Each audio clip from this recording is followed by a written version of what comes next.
ഓം ഗുങ്കുരുഭ്യോ നമ. ഓം നമോ ഭഗവതേ വാസുദേവായ. ഓം നമോ നാരായണായ. നാരായണീയം ദശകം 41. പൂതനാ ശരീരദഹനം. ശ്ലോകം 1-2. പീതാംബരം കരവിരാജിത ശംഖചക്രകൗമോദഗീ സരസിജം കരുണാസമുദ്രം രാധാസഹായമതിസുന്ദരമന്ദഹാസം വാതാലയേശമനിശം ഹൃദി ഭാവയാമി. ശ്ലോകം 1. ബ്രജേശ്വര ശൗരി വശോ നിശമ്യ സമാവൃജന്നധ്വനി പീതചേതാം നിഷ്പിട്ടനിശേഷതരും നിരീക്ഷ്യ കഞ്ചിൻ പദാർത്ഥം ശരണം ഗതസ്ത്വാം. അന്വയം അർത്ഥം. ശൗരിവര വസുദേവന്റെ വാക്കുകൾ. നിശമ്യ കേട്ടിട്ട്.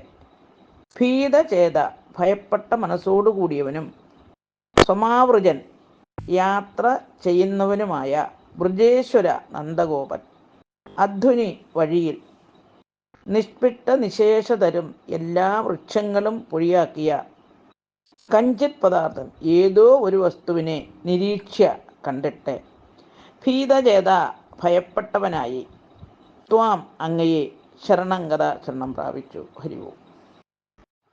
സാരം.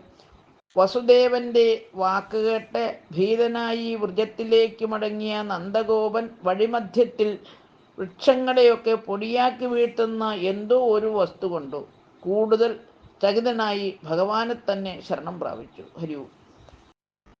ഓം ഗുങ്കുരുഭ്യോ നമ. ഓം നമോ ഭഗവതേ വാസുദേവായ. ഓം നമോ നാരായണായ. ശ്ലോകം 2.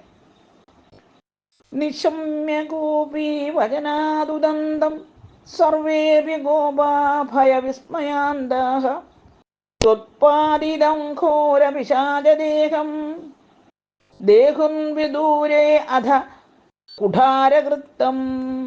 അന്വയം അർത്ഥം. അധ അനന്തരം. സർവേ എല്ലാം. ഗോപാപി ഗോപന്മാരും. ഗോപീവചനാൻ ഗോപസ്ത്രീകളുടെ വാക്കുകളാൽ. ഉദന്തം പൂതനാവൃത്താന്തം. നിശമ്യ കേട്ടിട്ട്. ഭയവിസ്മയാന്താഹ ഭയത്താലും വിസ്മയത്താലും പരിഭ്രാന്തരായിട്ട്. ത്വത്പാദിത അങ്ങയാൽ വീഴ്ത്തപ്പെട്ട. ഘോര പിശാചദേഹം ഭയങ്കരമായ പിശാച ശരീരം.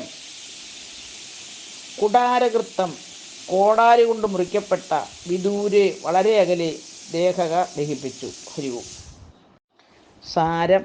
ഗോപസ്ത്രീകളിൽ നിന്ന് പൂതനാവൃത്താന്തമറിഞ്ഞ ഗോപന്മാർ ഭയാത്ഭുതങ്ങൾക്ക് അടിമപ്പെട്ട് പർവ്വതതുല്യമായ അവളുടെ ശരീരം മുറിച്ചു പല കഷണങ്ങളാക്കി ഗോകുലത്തിൽ നിന്നും വളരെ അകലെ ഒരു സ്ഥലത്തെ കൊണ്ടുപോയി സംസ്കരിച്ചു. ഹരിവും.